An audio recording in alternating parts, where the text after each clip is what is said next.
Melody here. You might know me as ApplePie Movement. In today's interview with Mindy Dawn, we discuss how she has become a visual activist for the LGBTQ community, fighting for equity in the state of Georgia. So grab a piece of pie. Come on, join our conversation.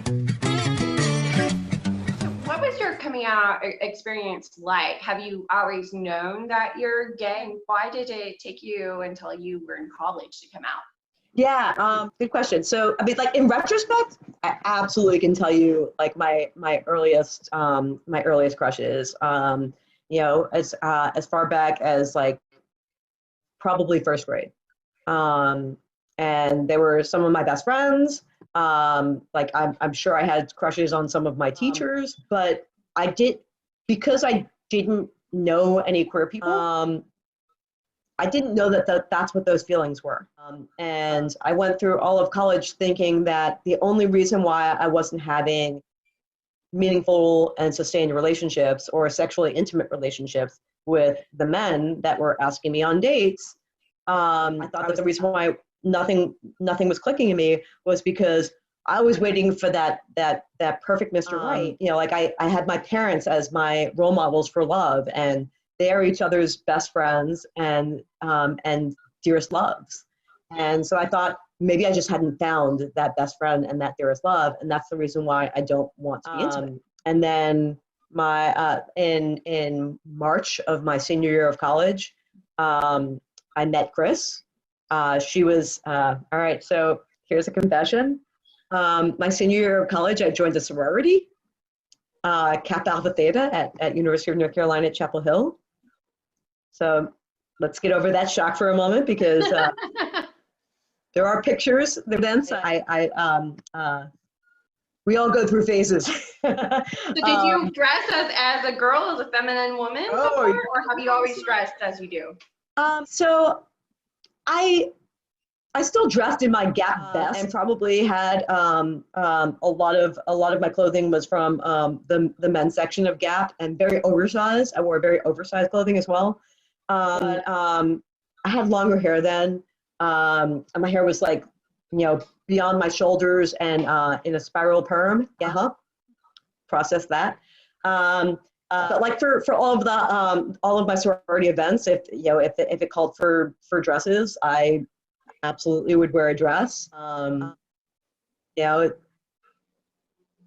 Pete was usually my date. Pete was my a good friend of mine since my sophomore year, and we'd always been really good friends, but there'd never been anything more than that. So he was like my beard, but I didn't know it yet.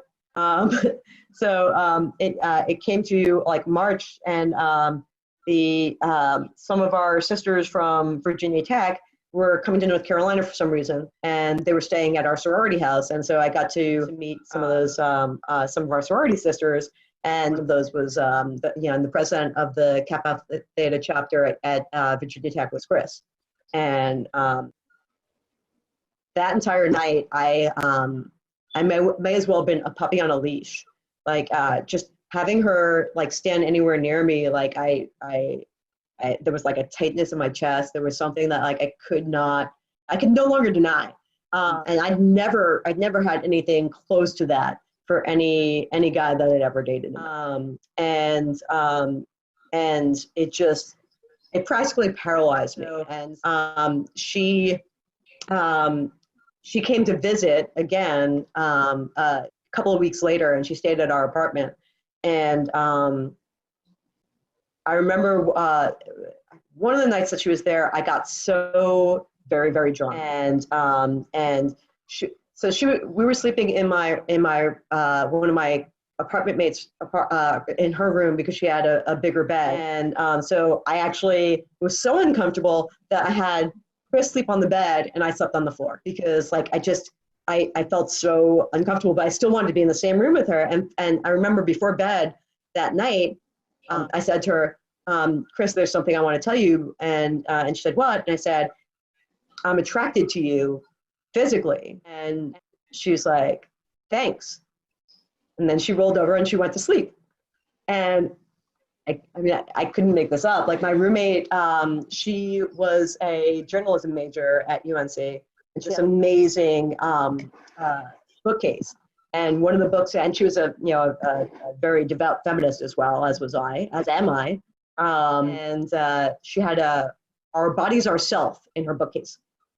And I took it out of the bookcase and I flipped to the chapter on lesbianism and studied up while Chris was sleeping.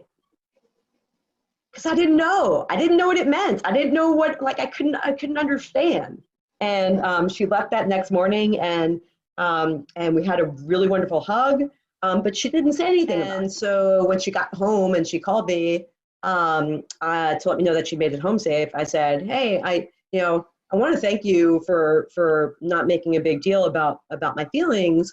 It doesn't make you uncomfortable, and I hope that it doesn't affect our friendship. And she said, Mindy, you were drunk when you told me that. If you were in any way sober when you said it, I would have said likewise. But I was afraid you were going to take it back in the morning. All I heard was likewise. And for at least a half a year, at least 6 months, anytime I would hear the word likewise, I would float like I was in outer space. It was like, that word was like a magical word to me. And it was just finally permission to feel the way that I felt and know that it could be reciprocated. And that was absolute freedom that I needed in order to really explore who I was, not by reading a book, not by looking for it on TV, because this is the late 80s, early 90s. So there really wasn't a whole lot of that out there anyway. Like anytime that queers were on TV, it was usually as a butt of a joke. Ellen didn't even come out on her TV show until I think it was 93. So it's not like there was a lot out there to model after, but it finally gave myself that permission to realize that I wasn't wrong. Is that how you felt pretty much up until that moment, that you were wrong for how you felt, or something was wrong with you for not being attracted to men? Well, I know this is really weird, but I can tell you that, like, I didn't really think it was until then. So like I do remember at a certain point in my college career telling people that I was bisexually asexual, because I didn't want to have sex with men or women, and so I just thought that was really funny. And then I realized that when I thought about having sex with a woman at the time, it was like this vague concept of like, what do two women do in bed? And there was not a specific anything associated with it. But when I was associating it with this amazing feeling I had inside of me for this other individual who was a woman, it wasn't about the sex, it was about this. And so the sex was just about manifesting our intimacy. But literally, I don't really think that I felt, I don't think I felt like I was really like suppressing anything until all of a sudden I realized I was suppressing everything. There's that word, snow. It's been snowing for 21 years.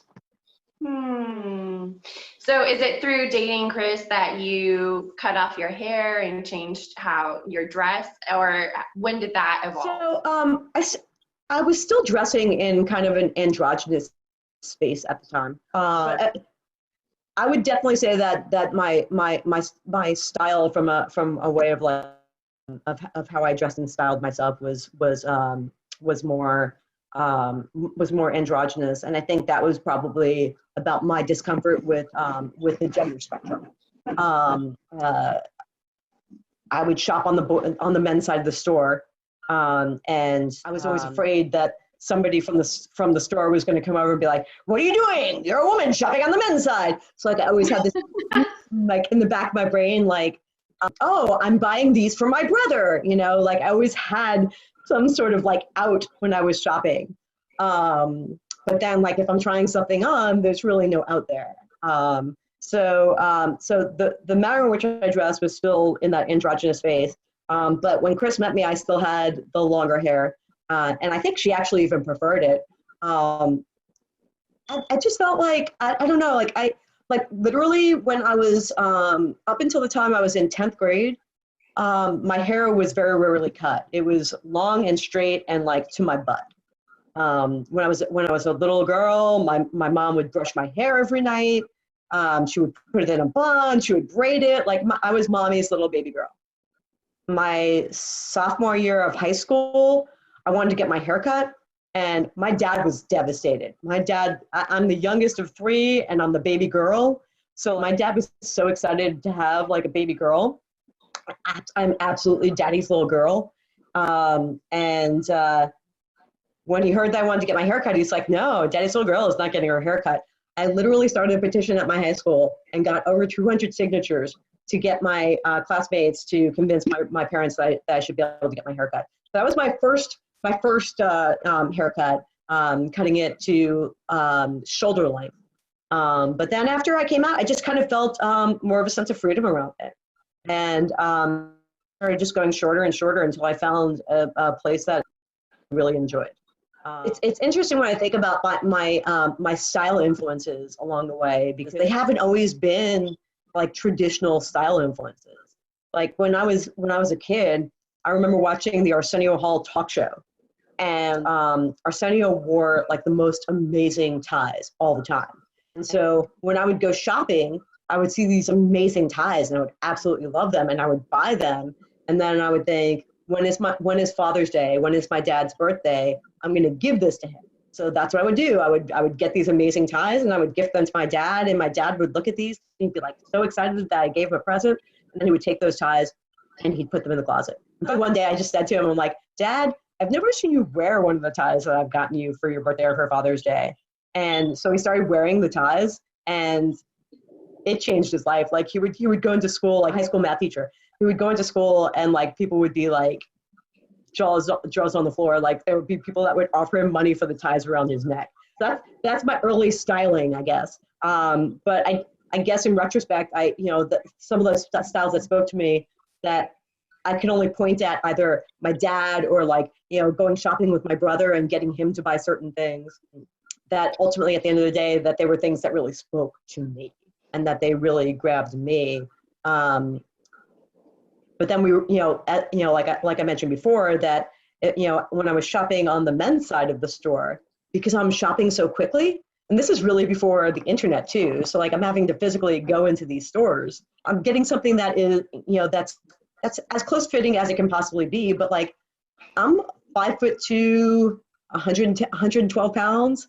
So like even me in a men's small, like I'm swimming in something that looks like my dad's closet, but I felt comfortable in it. And also it also helped to kind of mask my chest as well. So like, it just made me less self-conscious about my body in general. Honestly, it's really strange to say, but it wasn't until I started working at IHG that I had some people who were challenging my style in that, only in that, they felt like I should be wearing things that were more well fitted to me. Wear pants that didn't like drape down, wear shirts that I didn't have to like cuff up 17 times. So, I started playing in that space, and, I would go shopping sometimes with my straight girlfriends or my straight guy friends, or, sometimes with my queer friends. I started shopping in the boys department because I can fit into like a boys 14, sometimes a boys 16 really nicely. It fits me all over. And then you start seeing an expansion into like the queer fashion space of like all these brands out there like Kieran Finch and Nick Casey Footwear and Sharp Suiting and Shane Avenue, like these companies that are making it accessible for us to wear things that both fit and suit. So everybody, thank you so much for joining us for another ApplePie Table Talk. We'll look forward to seeing you again. Thank you, Mindy, for being our guest. It was great getting to know you and spend some time together. We'll look forward to seeing you again. Thank you, Melody. Had a great time.